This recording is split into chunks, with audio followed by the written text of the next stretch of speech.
ఇక్కడ ನೋಡೋಣ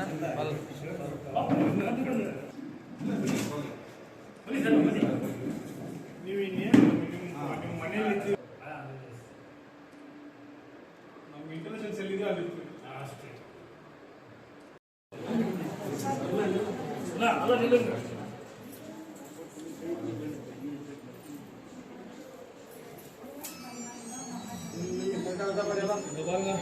ನಾವೆಲ್ಲ ಒಂದು ನಾವೆಲ್ಲ ಜೆಡಿಎಸ್ ಜಿಂದಾಬಾದ್ ಜೆಡಿಎಸ್ ಜಿಂದಾಬಾದ್ ಜೆಡಿಎಸ್ ಜಿಂದಾಬಾದ್ ಜೆಡಿಎಸ್ ಜಿಂದಾಬಾದ್ ಜೈ ಕುಮಾರಣ್ಣ ಜೈ ರಮೇಶ್ ಬಾಬು ಜೈ ರಮೇಶ್ ಬಾಬು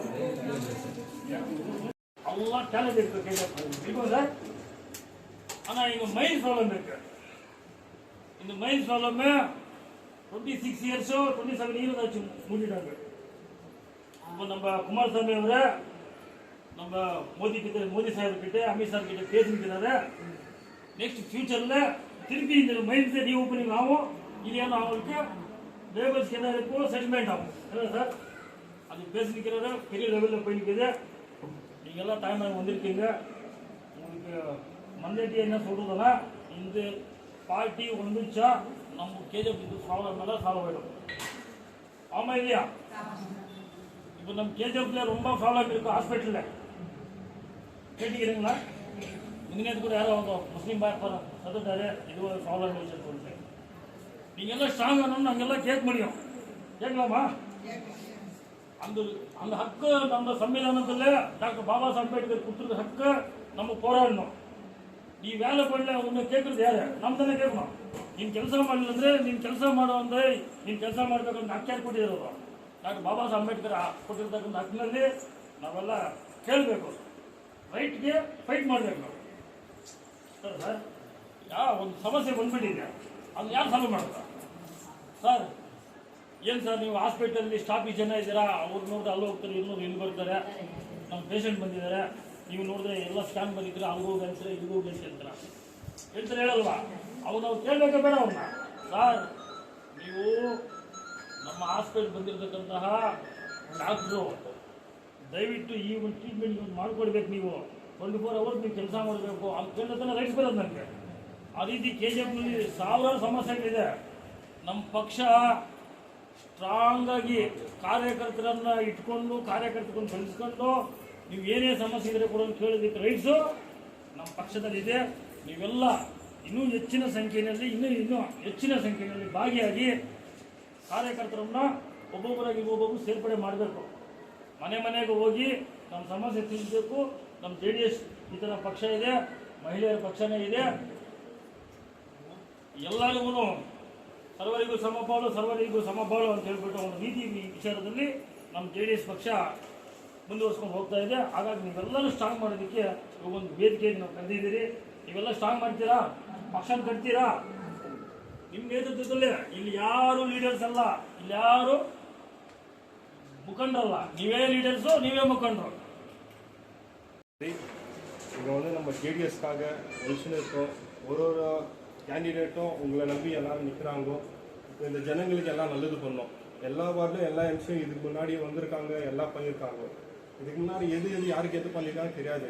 இது பின்ஷன் பண்ணியிருக்காங்களா இல்லை ஸ்காலர்ஷிப் இருக்கு ஸ்கூல் பசங்க காலேஜ் நீங்கள் வந்து கண்டிப்பாக உங்களுக்காக எங்கள் பார்ட்டி JDS பார்ட்டிக்கு போடுங்க. உங்களை சார்பாக நீங்கள் எல்லாரும் JDS பார்ட்டி நம்பி வந்துக்கிறீங்க. எல்லாம் வந்து நல்லது செய்வாங்க. உங்களுக்கு பின்ஷன்லேருந்து உங்கள் பசங்க ஸ்காலர்ஷிப்லேருந்து ஏஜி பின்ஷன்லேருந்து உங்கள் வார்டுக்கு ட்ரைனேஜ் லைட்டு எந்த உதவி இருந்தாலும் டெத் ஆச்சுன்னா ஃப்ரீசர் பாக்ஸு ஒரு ஆம்புலன்ஸு எது சின்ன ஒரு பிரச்சனைனா கூட எங்கள் பார்ட்டிஸில் நாங்கள் கட்சியில் இருக்கிறோமோ இல்லையோ, நாங்கள் கவுன்சிலரோ இல்லையோ, எங்கள் சோஷியல் சர்வீஸை நாங்கள் பண்ணுவோம். அதுக்காக தான் இந்த கமிட்டி கூட்டியிருக்கோம். எல்லாம் நல்லது பண்ணுவோம். நீங்கள் எல்லாம் வாய்ப்பு கொடுக்கணும். எங்களுக்கு எவ்வளோ பேர் வாய்ப்பு கொடுத்துருக்கீங்க. இந்த டைம் எங்களுக்கு வாய்ப்பு கொடுத்து எங்களுக்கு ஜெயிக்க வைக்கணும். ஜெயிக்க வச்சு நீங்கள் எந்த பிரச்சனை வந்தாலும் எங்களுக்கு கேட்கலாம். ஏன்னா நீங்கள் நிற்க வச்சு நாங்கள் ஜெயிக்கிறது தான் இங்கே. அதுக்காக நீங்கள் எந்த பிரச்சனையும் இது பண்ணாதீங்க. நாங்கள் JDS பார்ட்டிலேருந்து நீங்கள் எல்லா சப்போர்ட்டும் கேட்கணும். வணக்கம், நன்றி, வணக்கம். சிஎம் அவர் சந்திரபாபு நாயுடுக்கு பவன் கல்யாணம் இருப்பாங்க. அவங்களுக்கு ரிக்வெஸ்ட் கொடுத்துருக்காரு, மனைவி பண்ணியிருக்காரு. ஒரு வருஷம் இல்லைன்னா இன்னும் ஒரு அறுநூறு 2 years உள்ள எலெக்ஷன் வரப்போது. அந்த டைம் உள்ள நம்ம எல்லாருக்குமே சூப்பர் சுத்தமாக இருக்குது, சாப்பிட தண்ணி வரும். அந்த மாதிரி ஆமே இந்த பட்சத்தை காலி பாட்டில் இருக்கிறது குமாரசாமி எம்பி மலேஷ் பாபு பண்ணியிருக்காரு சார். ஆல்ரெடி பெரிய விஷயத்துக்கு புதுசாக செய்திருக்கு. மறுபடியும் ಸೊ ಇಲ್ಲ ಬಂದಿರುವ ಎಲ್ಲರಿಗೂ ಎಲ್ಲ ಮುಖಂಡರು ಯಾವ ಉದ್ದೇಶದಿಂದ ಈ ಕಾರ್ಯಕ್ರಮ ಮಾಡ್ತಾ ಇದ್ದೀವಿ. ಆಲ್ರೆಡಿ ನಾವು ವಾರ್ಡ್ ವೈಸ್ ಕಮಿಟಿ ಮಾಡ್ತಾ ಇದ್ದೀವಿ, ಮಾಡ್ತಾ ಇದ್ದೀವಿ.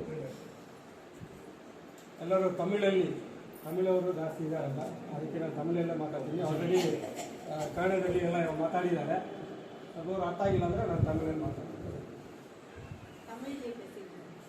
Doctor B.R. அம்பேத்கர் சொல்லுகிறார், I am not slave to anyone அப்படிங்கிறார். நான் யாருக்கும் அடிமை இல்லை, நீயும் எனக்கு அடிமை இல்லை. நான் யாருக்கும் அடிமை இல்லை, நீங்களும் எனக்கு அடிமை இல்லை. அப்படின்னா என்ன அர்த்தம்? யாரும் தலைவனே கிடையாது, யாருக்கும் யாருமே தலைவன் கிடையாது. உனக்கு தலைவன் வந்து யாரும் கிடையாது, அப்பா அம்மாவை தவிர்த்து. நமக்கு நம்ம வணங்க வேண்டியது நம்முடைய தாய் தகப்பனை மட்டும்தான். அப்படி இருக்கும்போது ஒரு தலைவர் சொன்னாரு, இவர் சொன்னாரு, அவர் சொன்னாரு, இவர் கூப்பிட்டாரு, அவர் கூப்பிட்டாரு, நான் கூப்பிட்டேன், அப்படி இல்லை. ஒட்டுமொத்தமா ஒரு டெமோக்ராட்டிக் கண்ட்ரி, இது சுதந்திர கண்ட்ரி. டே அப்படின்னு உன்னை சொன்னா கூட நீ அவன் கேஸ் ஃபைல் பண்ணலாம். அந்த அளவுக்கு சட்டத்தை எழுதுகிறார் டாக்டர் B.R. அம்பேத்கர். நான் பேசுறதுக்கு எனக்கு உரிமை இருக்குது, அதை எழுதிக்கிட்ட சட்டம் மேதே தான். உங்களை யாரையுமே எந்த நிலை கட்டாயப்படுத்த முடியாது. உனக்கு தேவையான எல்லா உரிமையும் கொடுத்துதான் ஆகணும், சட்டம் இது. அதனால நீ எனக்கு அடிமை இல்லை, நான் உனக்கு அடிமை இல்லை. உங்களுடைய ஒரு ஓட்டம் தான் உங்களை நம்ம தேர்ந்தெடுக்கிறோம். ஒரு தலைவரை தேர்ந்தெடுக்கிற உரிமை மக்கள்கிட்ட கொடுத்தாச்சு, சட்டம் நம்ம கிட்ட கொடுத்தாச்சு, உரிமை இருக்குது. எதுக்கும் பயப்பட வேண்டிய அவசியம் கிடையாது. அவர் தலைவர், இவர் தலைவர், இவர் கூப்பிட்டாங்க, அவர் கோச்சுக்குவார், இவர் கோச்சார் இல்ல. கேஜிஎஃப் நிலவரம் எந்த நிலைமையில இருக்குது தெரியுமா? எல்லாருக்கும் தெரியும். வெளியே வர மாட்டேங்கிறாங்க, வெளியே பேச மாட்டேங்கிறீங்க. என்ன விஷயம் தெரிஞ்சாதானே பேசுவீங்க? தெரியலையே. யாரோ வந்தாங்க, ஓட்டு கேட்டாங்க, காசு கொடுத்தாங்க, போட்டாங்க, அவ்வளவுதான். இதுதான் வாழ்க்கையா நடைமுறையில போயினுங்குது. அப்படியெல்லாம் இருக்க முடியாது. எவ்வளவு நாள் இங்க நம்ம உயிரா இருக்க போறோம்? என்ன நடந்தது சும்மா நீங்களே பேசிக்கணும், நீங்களே தனித்தனியா பேசிக்கணும். கூட்டமா தின்ன மேல உட்காந்து இப்படிதான் பேச உட்காந்து ஆவறதுல எவ்வளவு நாள் நீங்க இருப்பீங்க, எவ்வளவு நாள் நாங்க இருப்போம்? எங்களுடைய சமுதாயம், எங்களுடைய ஜெனரேஷன் என்ன ஆகுது? நிலைமை எப்படி தெரியல. முனிசிபாலிட்டி என்ன அப்படின்னு நிறைய பேர் தெரியாது. எம்சி யாருன்னு தெரியாது. எம்சினா தெரியும், எப்படி ஓட்டு போட்டா இவர் ஜெயிச்சாரு, அவ்வளவுதான் தெரியும்.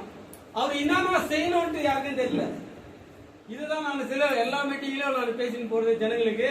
ஃபர்ஸ்ட் முனிசிபாலிட்டினா என்ன? ஒரு முனிசிபாலிட்டியில 35 கவுன்சிலர் இருக்கிறாங்களே, அவருக்கு ஒரு தலைவரா ஒரு பிரசிடென்ட் இருக்கிறாங்க, அவருக்கு தலைவரா அவருக்கு கீழே ஒரு வைஸ் பிரசிடென்ட் ஆகுறாங்க. இவங்களெல்லாம் ஆடுறதுக்கு ஒரு கவர்மெண்ட் எம்ப்ளாயி கமிஷனர் இருக்கிறாங்க, அவங்களெல்லாம் ஆடுறதுக்கு ஒரு இருக்குது.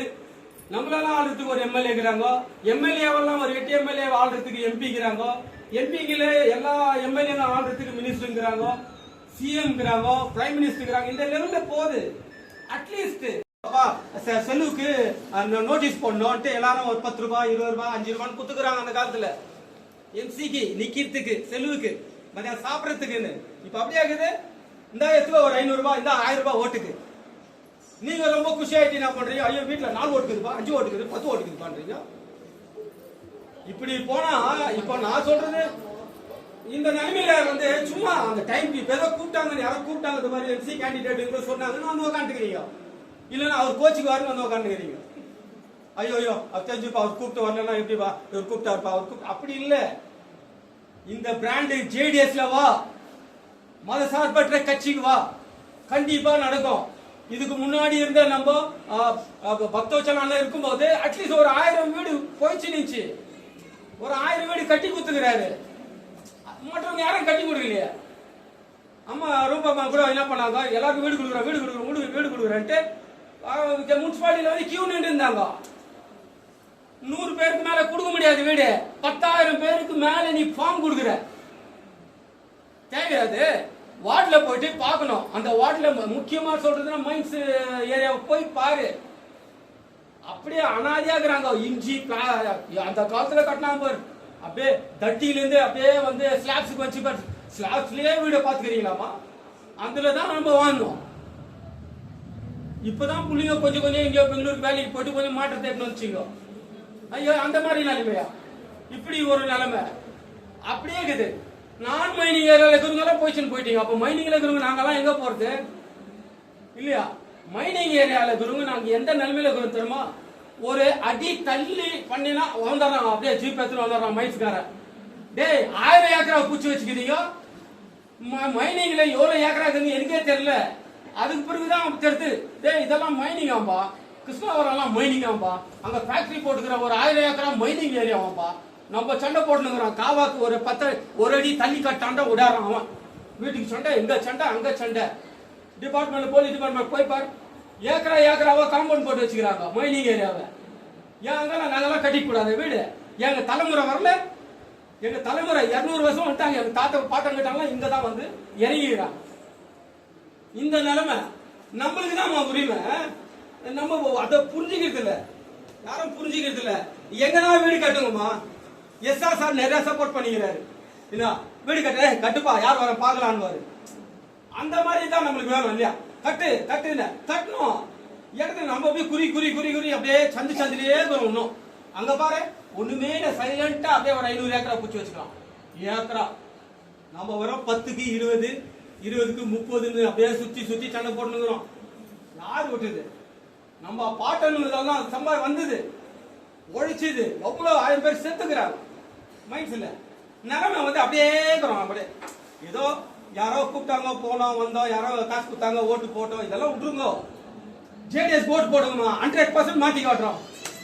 ஜேடிஎஸ் ஓட்டு போடுங்க, 100% மாத்தி காட்டுறோம். என்னன்னு சொல்றது செய்ய போறாங்கம்மா.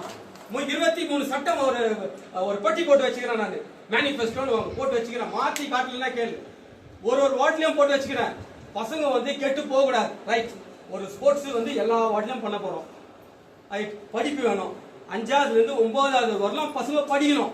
நான் டீச்சர் அரேஞ்ச் பண்ணி கொடுக்குறேன் ஒரு வார்டுலயும். எங்கேயான்னு பார்த்தேன், என்னென்ன விளையாட்டணும்னு நினைக்கிறேன் எல்லா ஐட்டமும் அங்க இருக்கும். வார்டுக்கு ஒரு ஆபீஸ் பண்றோம், ஜேடிஎஸ் ஆபீஸ். உங்களுடைய கம்ப்ளைண்ட் எல்லாம் எழுதி கொடுத்துருங்க. இங்க வந்து பெட்டிஷன் பாக்ஸ் வச்சுக்கிறோம். ஆன்லைன்ல மெசேஜ் கூட அனுப்பலாம். வார்டுல ஒன்னு இந்த கேபின் எல்லாம் கவர் ஆக போகுது.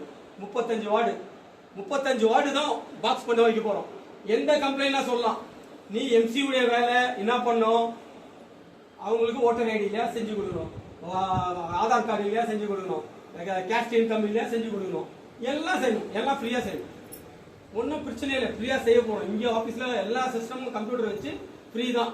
யாரும் போட்டு 500 ரூபாய் ஏஜென்ட் நின்றுகிறாரு சுத்தி தாலுகா ஆபீஸ் ஃபுல்லா சுத்தி நிற்கிறாரு பாரு. எப்படி ஒண்ணுமே இல்லை, வேலை வெட்டி இல்ல, எப்படி பணக்காரங்களே தெரியல. நான் வந்து ஒரு டீச்சர், சென்ட் மேரி ஸ்கூல் மாஸ்டர் இருக்கிறேன். என்னுடைய சம்பளம் 25,000 ரூபாய். இதுதான் என் குடும்பம், இதுதான் வாழ்ந்துருக்கிறோம். அதுக்கு பிறகு மக்களுக்காக ஒரு சேவை. வெளியே வராதுங்க, நாங்க வெளியே வரோம். இப்போ ஏன் நீங்க தான் மைக் குச்சா பேசுவீங்களா? நாங்களாம் பேசக்கூடாதா? என்ன மாதிரி 1000 பேர் பேசுவோம். பேசுறது வரல, விட்டு பாரு, இவங்கிட்ட குத்து பாரு, கத்துறாங்க பாரு. ஒருத்தரும் கத்துவாங்க. எல்லாம் கத்த ஆரம்பிச்சா ஓடிடுவீங்க. எல்லா தலைவரும் எல்லாம் ஓடிடணும். மைக்க பிடிச்சி பேசுறவங்க எல்லாம் ஓடிடணும். மைக்க பிடிச்சி பேசிட்டா மட்டும் போராது. போராட்டத்தை நடத்தினா போராட்டத்துக்கு முடிவு காமிக்கணும். இல்லையா போராடாத விட்டுரு. தப்புன்னு தெரியுது. தப்புக்கு ஒரு போராட்டத்தை எண்டு பண்றவரெல்லாம், அது உரிமை வர்றவரெல்லாம், அது நம்மளுக்கு அது சக்சஸ் ஆகிறவரெல்லாம் நீ போராடுப்பா. சும்மா போராட்டு போயிடு. அப்புறமா சைட்ல போயிட்டு ஒரு கம்மாய் வாங்கி போயிடு. எல்லாம் பேசுறவங்களுக்கெல்லாம் நல்லா இருக்கிறாங்க, வேலை வெட்டி இல்ல.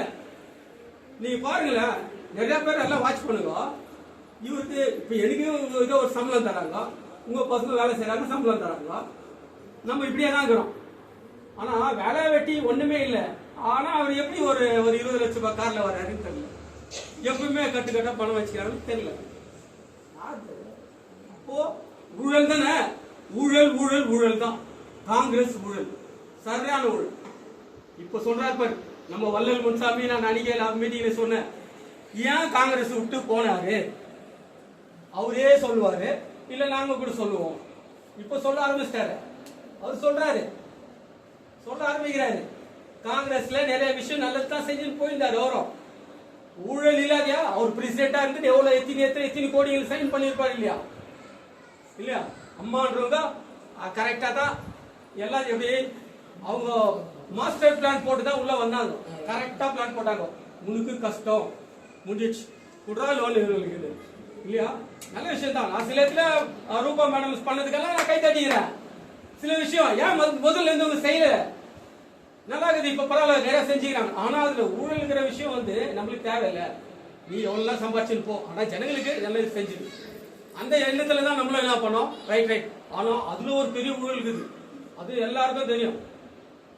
எல்லா ஸ்கீம் யோஜனாஸ் சொல்ற மாதிரி ஒருவனுக்கும் ஒரு யோஜனாஸுக்கும் ஒரு 100 கோடியோ 50 கோடின்னு வரும். உனக்கு அப்படியே காமிக்கிற மாதிரி ஒரு கோடி ரூபாய் செலவு பண்ணிட்டு மிச்சம் எடுத்துன்னு போயிட்டா நீ எடுத்துன்னு போயிடுவ. நெக்ஸ்ட் எம்எல்ஏ ரெடி ஆயிடணும். ஜெயிக்க முடியாது. நெக்ஸ்ட் எம்எல்ஏ ஜேடிஎஸ் தான் எம்எல்ஏ ஜெயிக்க போகுது. குமாரசாமி அண்ணா தான் வந்து சிஎம் ஆக போறாரு. ஆல்ரெடி நம்ம எம்பி இருக்கிறாரு. வார்டுல ஒரு வார்டுக்கும் வந்து ஜேடிஎஸ் எம்சி ஆகணும். அதுக்கு உங்களுடைய ஒருவருடைய சப்போர்ட்டும் தேவை. நீங்க பண்ணா மாத்தி காட்டுறதுக்கு பல திட்டத்தை நாங்க வச்சிருக்கிறோம். சுத்தமா அருமையா செய்ய போறோம். எல்லா விஷயத்தையும் போட்டு வச்சுக்கிறோம்.